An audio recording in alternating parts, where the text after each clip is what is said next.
Hello friends, welcome back to my channel first ride 60. Friends, ఈ రోజు నేను ఈ వీడియోలో రాయల్ ఎన్ఫీల్డ్ హిమాలయన్ 450 మరియు KTM 390 అడ్వెంచర్ ఈ రెండు బైక్స్ని డీప్ కంపారిజన్ అయితే చేయబోతున్నాను. సో ప్రజెంట్ మనం అడ్వెంచర్ సెగ్మెంట్లో చూసుకోవడానికి ఈ రెండు బెస్ట్ సెల్లింగ్ వెహికల్స్గా ఉన్నాయి. సో చాలామంది ఈ రెండు బైక్స్లో ఏ బైక్స్ని చూస్ చేసుకోవాలో తెలియక కన్ఫ్యూజ్ అవుతూ ఉంటారు. సో వాళ్ళ కోసం నేను వీడియో ఎస్పెషల్లీ చేస్తున్నాను. సో ఎవరైనా ఇలాంటి వాళ్ళు ఉంటే ఈ వీడియోని ఎక్కడ స్కిప్ చేయకుండా ఫస్ట్ నుంచి లాస్ట్ వరకు అయితే చూడండి. సో మనం వీడియోలోకి అయితే వెళ్ళిపోదాం. సో ఫస్ట్ మనం రెండు బైక్స్ యొక్క డిజైన్ దగ్గర స్టార్ట్ చేద్దాం, లుక్స్ దగ్గర నుంచి. So first of all KTM 390 తీసుకుంటే కనుక ఈ డిజైన్ అనేది చాలా ఫ్రెష్గా ఉంటుంది, ఎందుకంటే లేటెస్ట్ మోడల్ కాబట్టి. సో అండ్ డిజైన్ చూస్తే కనుక మనకి rally and of road focused అని చెప్పేసి అర్థమవుతుంది. ఎందుకంటే KTM డిజైన్ లాంచ్ చేసినప్పుడు చెప్పింది ఈ design mostly so rally based అని చెప్పేసి. మనకి సీట్ దగ్గర నుంచి ఫ్రంట్ అలా హ్యాండ్ బార్ వరకు మీరు అబ్జర్వ్ చేస్తే కనుక సీట్ అనేది చాలా స్లిమ్గా ఉంటుంది. స్లీక్ డిజైన్ అయితే క్యారీ ఫార్వర్డ్ చేస్తారు వాళ్ళు బైక్ అంతా కూడా. సో దానివల్ల మీకు మంచి ఆఫ్ రోడ్ క్యాపబిలిటీస్ ఇస్తుందని చెప్పేసి మనం అనుకోవచ్చు బైక్ చూడడానికి. సో ఈజీ హ్యాండ్లింగ్ ఉంటుందని చెప్పేసి కూడా అనుకోవచ్చు డిజైన్ పరంగా చూస్తే కనుక. ఇంకా నెక్స్ట్ రాయల్ ఎన్ఫీల్డ్ హిమాలయన్ చూస్తే కనుక ఫస్ట్ ఆఫ్ ఆల్ చూడగానే మనకి ఏమనిపిస్తుంది అంటే బైక్ చాలా పెద్దగా కనబడుతుంది అండ్ ఒక మెటల్ ట్యాంక్ లాగా అయితే కనిపిస్తుంది. ఎందుకంటే సో రాయల్ ఎన్ఫీల్డ్ బైక్స్ అన్ని కూడా ఆల్మోస్ట్ మెటల్ లాగా ఉంటాయి. మంచి ఐరన్ మెటల్లో కనబడతాయి.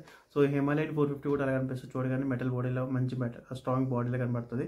సో రోడ్కి ప్లాంట్ అయినట్టు ఉంటుంది బైక్ అయితే మాత్రం మనకి స్టేబుల్. కానీ డిజైన్ వచ్చేసి ఫ్రంట్ మొత్తం రెట్రో స్టైల్ కాబట్టి మనకి సో కొంతమందికి నచ్చుతూ కొంతమందికి నచ్చకపోవచ్చు మ్యాక్సిమం. అండ్ చూడడానికి చాలా చంకీ డిజైన్ అయితే క్యారీ ఫార్వర్డ్ చేస్తుంది ఇది. సో ఎక్కువ మోస్ట్లీ టూరింగ్ పర్పస్ బైక్ లాగా అయితే నాకు కనబడుతుంది ఆఫ్ రోడ్ కంటే. సో బట్ ఆఫ్ రోడింగ్ కూడా మనం ఈజీగా చేయొచ్చు బైక్ మీద, బట్ షుడ్ బి ఎక్స్పెక్ట్ అని చెప్పేసి అనుకోవచ్చు. సో ఎవరైతే ఎక్స్పర్ట్స్ ఉంటారో వాళ్ళు మాత్రం సో ఆఫ్ రోడింగ్ అనేది ఈజీగా చేయగలుగుతారు. బట్ ఎవరైతే స్టార్టింగ్ నేర్చుకునే వాళ్ళు లేదంటే నార్మల్ రైడర్స్ ఉంటారో వాళ్ళకైతే డిఫికల్ట్ అని చెప్పేసి అనుకోవచ్చు ఆఫ్ రోడింగ్, ఎందుకంటే because of it's heavy weight. అదే మనకి KTM 390 చూడగానే తెలుస్తుంది లైట్ వెయిట్ ఉంటుందని చెప్పేసి. సో దాని మీద కొంచెం ట్రై చేయొచ్చు మ్యాక్సిమం అని చెప్పేసి నేను అనుకుంటున్నాను. సో ఇది డిజైన్ పరంగా కంపారిజన్ చూస్తే కనుక. ఇంకా నెక్స్ట్ మనం బైక్ యొక్క టెక్నికల్ గురించి మాట్లాడుకుందాం, లైక్ ఇంజిన్ గురించి. సో రెండు బైక్స్లో ఇంజిన్ చూస్తే కనుక ఫస్ట్ హిమాలయన్ 450లో మనకి 452cc single cylinder liquid cool engine వస్తుంది. ఇది almost 40 bhp power and 40 Nm of టార్క్ని ప్రొడ్యూస్ చేస్తుంది. And 6-speed manual transmission with slipper clutch assistance అయితే ప్రొవైడ్ చేస్తున్నారు. అదే KTM 390 అడ్వెంచర్ తీసుకుంటే కనుక దీంట్లో మనకి 398cc single cylinder liquid cool engine వస్తుంది. 46 bhp power and 39 Nm of టార్క్ని అయితే ప్రొడ్యూస్ చేస్తుంది. దీంట్లో మనకి 6-speed manual transmission with bi direction quick shifter అయితే వస్తుంది. So compare to slipper clutch bi directional quick shift అనేది కొంచెం అడ్వాన్స్డ్గా ఉంటుంది. సో ఫాస్ట్గా మనం గేర్స్ అయితే షిఫ్ట్ చేయొచ్చు. సో ఇదొక అడ్వాంటేజ్ అని చెప్పేసి అనుకోవచ్చు KTMకి టెక్నికల్ పరంగా చూసుకుంటే కనుక. ఇంకా నెక్స్ట్ సస్పెన్షన్ గురించి మాట్లాడుకుందాం. సో సస్పెన్షన్ చూస్తే మనకి రెండు బైక్స్లో కూడా same singer kite of suspension అయితే వస్తుంది. సో రెండింటిలో కూడా మనకి ఫ్రంట్ 43 mm USD4 అయితే వస్తుంది. బ్యాక్ వచ్చేసి మోనోషాక్ అబ్జర్వర్ అయితే ప్రొవైడ్ చేస్తున్నారు. బట్ ట్రావెలింగ్ వచ్చేసి మనకి హిమాలయన్లో 200 mm ట్రావెల్ సస్పెన్షన్ వస్తుంది ఫ్రంట్ బ్యాక్ కూడా. అదే KTMలో వచ్చేసి మనకి front 200 mm back 205 mm travel suspension అయితే ప్రొవైడ్ చేస్తున్నారు. సో దీనివల్ల ఏమవుతుంది, గ్రౌండ్ క్లియరెన్స్ అనేది ఇంక్రీజ్ అవుతుంది. నన్ను అడిగితే హిమాలయన్ గ్రౌండ్ క్లియరెన్స్ వచ్చేసి ఆల్మోస్ట్ 230 mm గ్రౌండ్ క్లియరెన్స్ అయితే వస్తుంది. అదే మనకి KTMలో చూసానికి ఆల్మోస్ట్ 247 mm గ్రౌండ్ క్లియరెన్స్ అయితే ప్రొవైడ్ చేస్తున్నారు. సో ఇది అండ్ అంతేకాకుండా మనకి KTM 390లో వచ్చి సస్పెన్షన్ మనం అడ్జస్ట్ చేసుకోవచ్చు సాఫ్ట్ అండ్ హార్డ్ కింద. అండ్ రేర్ వచ్చేసి 10-step ప్రీలోడ్ అడ్జస్టబుల్ అయితే చేసుకోవచ్చు. అదే హిమాలయన్లో అయితే మనం 7-step ప్రీలోడ్ అడ్జస్టబుల్ వరకు చేసుకోవచ్చు బ్యాక్ది, బట్ ఫ్రంట్ అనేది ఫిక్స్డ్గా ఉంటుంది. సో ఇది సస్పెన్షన్ మనకి చూస్తారు. సో ఇందులో కూడా నాకు KTM సస్పెన్షన్ అనేది కొంచెం అడ్వాన్స్డ్గా అయితే కనబడుతుంది. ఇంకా నెక్స్ట్ మనం మాట్లాడుకోవాల్సింది ఏంటంటే టైర్ సైజెస్ గురించి మాట్లాడుకుందాం. సో టైర్ సైజ్ చూస్తే కనుక మనకి బోత్ బైక్స్లో కూడా సేమ్ మళ్ళీ అగైన్ సిమిలర్గానే అనిపిస్తాయి. లైక్ KTMలో మనకి front 90/90 section plus 21 inch front wheel అయితే వస్తుంది. అదేవిధంగా హిమాలయన్లో కూడా same front 90/90 plus 21 inch tyre section అయితే వస్తుంది.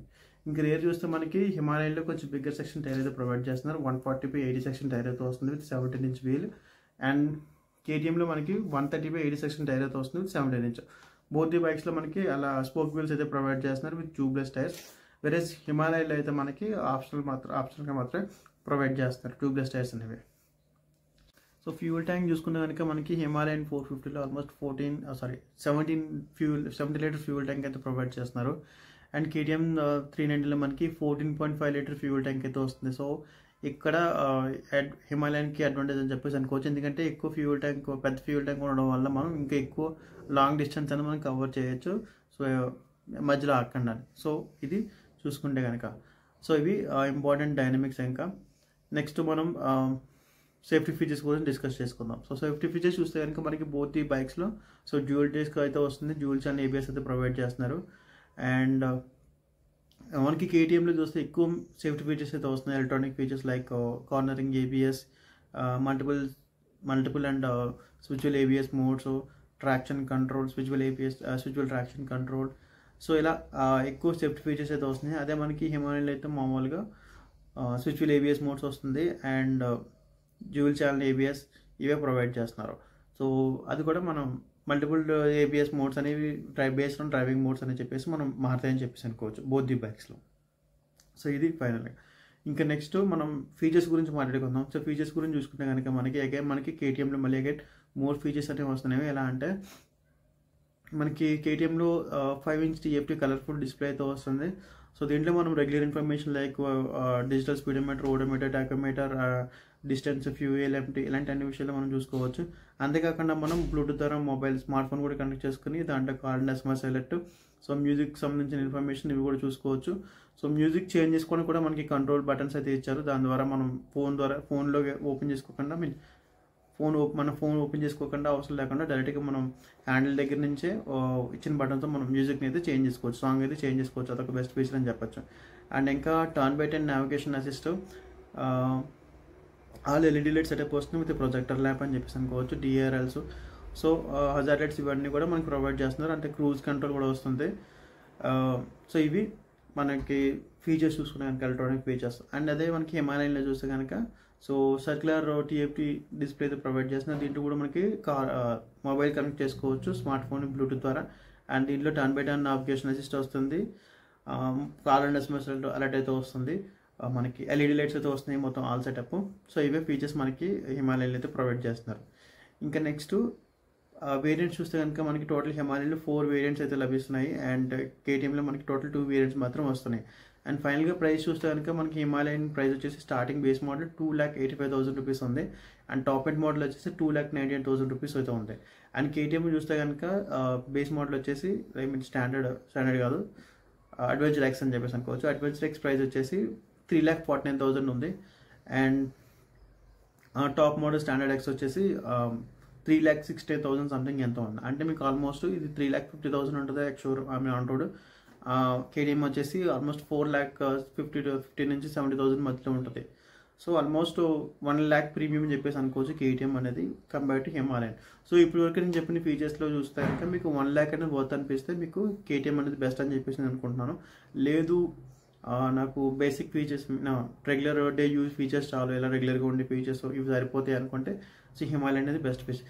అండ్ పర్ఫార్మెన్స్ చూస్తే కనుక నన్ను అడిగితే బోత్ ఈ బైక్స్ ఏమని చెప్పేసి అనుకోవచ్చు. మ్యాక్స్ అని అడిగితే ఆఫ్ రోడ్ క్యాపబిలిటీలో కొంచెం హిమాలయన్ ఇంజిన్ కొంచెం బెటర్ పర్ఫామ్ చేయొచ్చు, ఎందుకంటే లో ఎండ్ టార్క్ అనేది ఎక్కువ ఉంటుంది కాబట్టి. అండ్ అంతేకాదు మనకి ఆఫ్ రోడింగ్ హ్యాండ్లింగ్ పరంగా చూస్తే కనుక లైక్ డ్రైవబిలిటీ KTM బెస్ట్ ఉంటుందని చెప్పేసి అనుకోవచ్చు. ఎందుకంటే easy, light weight and design structure బట్టి మనం హ్యాండిల్ చేయడానికి హ్యాండ్లింగ్ అనేది ఈజీ ఉంటుందని చెప్పేసి నేను అనుకుంటున్నాను. సో పవర్ టైన్ పరంగా చూస్తే కనుక of road Himalayan is best. And handling పరంగా చూసుకుంటే కనుక KTM ఈజ్ బెస్ట్. సో ఇది డిజైన్ అండ్ ఫైనల్ కంక్లూజన్. అంతేకాకుండా నాకు ఓన్లీ ప్రైస్ తక్కువ ఉండి నేను ఎక్కువ ఆఫ్ రోడ్ కాదు, ఎక్కువ టూరింగ్ పర్పస్ అనుకుంటే మాత్రం you better go for Himalayan 450. ఎందుకంటే మీకు హిమాలయన్ 450లో ఆల్మోస్ట్ ఎవ్రీడే యూజ్ ఫీచర్స్ అయితే వస్తున్నాయి. ఆల్మోస్ట్ అన్నీ కూడా ఎక్కడ ఆల్మోస్ట్ అన్నీ ఉంటున్నాయి. మీకు ప్రైస్ తగ్గుతుంది, ఆల్మోస్ట్ 1,00,000 వరకు కూడా మీకు తక్కువ ప్రైస్లో మీకు ఈ వెహికల్ అనేది దొరుకుతుంది. మీకు మంచి సర్వీస్ అవైలబిలిటీ ఉంటుంది. సో ఈజీ మెయింటెనెన్స్ అని చెప్పేసి అనుకోవచ్చు. మంచి మైలేజ్ కూడా వస్తుంది, లైక్ 25 to 30 కిలోమీటర్స్ మైలేజ్ కూడా వస్తుంది. సో ఇన్ని చూసుకుంటే కనుక మీకు హిమాలయన్ అనేది బెస్ట్ ప్రైస్. లేదు నాకు ఇంకా మోర్ టెక్ కావాలి, ఇంకా నేను అడ్వాన్స్డ్ మంచి కంఫర్ట్ కావాలనుకుంటే KTM 390 అనేది బెస్ట్. ఎందుకంటే మీకు క్రూజ్ కంట్రోల్ వస్తుంది. మీరు లాంగ్ డ్రైవ్స్కి వెళ్ళినప్పుడు సో క్రూజ్ కంట్రోల్ ఉన్నప్పుడు మీరు కొంచెం రిలాక్స్ అయ్యి మీరు బైక్ని అయితే డ్రైవ్ చేయొచ్చు. అంతేకాకుండా మోడర్న్ డే ఫీచర్స్ ఉన్నాయి, లైక్ మ్యూజిక్ బటన్స్ కానీ మార్చుకోవడానికి, లేదంటే 5-inch TFT కలర్ఫుల్ డిస్ప్లే కానీ, ఇవన్నీ కూడా మీకు చూడడానికి కొంచెం ప్రీమియంగా కనబడుతుంది KTM అనేది.